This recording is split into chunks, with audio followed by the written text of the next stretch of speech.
咩時候會老化？知唔知啊？病啦，有壓力啦，係咪啊？如果一個人老咧，係因為我哋想抗衰老嘅話咧，就首先要叫做抗氧化。抗氧化聽過啦，聽過抗氧化咯。咁咧呢支喺邊？係有冇人知係咩？碘酒藥房買到㗎啦。咁咧喺藥房買呢個碘酒翻嚟，多數我嚟做咩咧？就係整損咗嘅時候滴落去個傷口度，等佢結焦㗎嘛。個原理係氧化個傷口，等佢結焦嘛。所以呢一支係氧化物嚟嘅。係啦，咁我而家模擬我哋嘅體質咧氧化嘅過程，例如我而家咧就係會有壓力咪會氧化咯，係咪？呼吸都會氧化，咁氧化就好似蘋果咁，蘋果氧化咗會點嘅？生鏽噶嘛，係咪？咁我哋咧有壓力啦，例如股票唔好啦嚇，打牌輸咗啦，例如係有人咳啦，然之後阿仔唔聽話啦，跟住嗰套戲好慘情喊咗一陣啦，總言之就好多啲唔同壓力啦，阿爸唔舒服啦，又或者係阿媽煮嘢食唔好食啦，阿老公唔幫手執嘢啦，係啦，跟住好多嘅家庭問題啦，或者係返工啦唔加人工啦，係咪啊？跟住就嚟炒魷啦，同事好衰啦，講八卦嘢啦，係啦，好，總言之係咪好大壓力啊？係。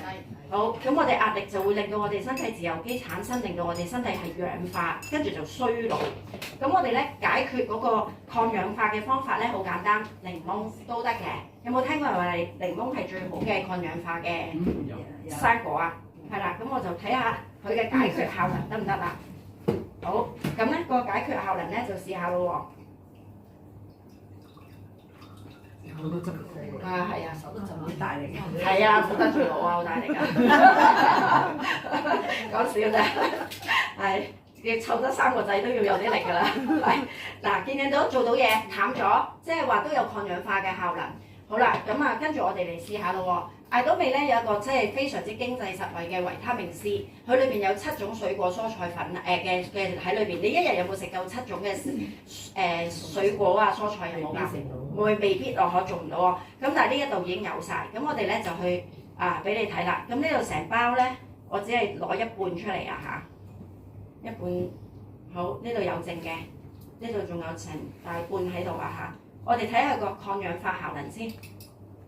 哇！見唔見到個抗氧化效能咁高喎？高過個檸檬喎，係咪啊？好啦，我想問下，咪係2蚊一條。食咗檸檬或者食咗維他命 C， 身體係咪繼續都有壓力㗎？係，因為繼續會產生㗎嘛嘅壓力。我哋嚟睇下啦。例如我哋真係唔同嘅壓力繼續會發生嘅話，會點咧？好啦，咁我哋睇下咧。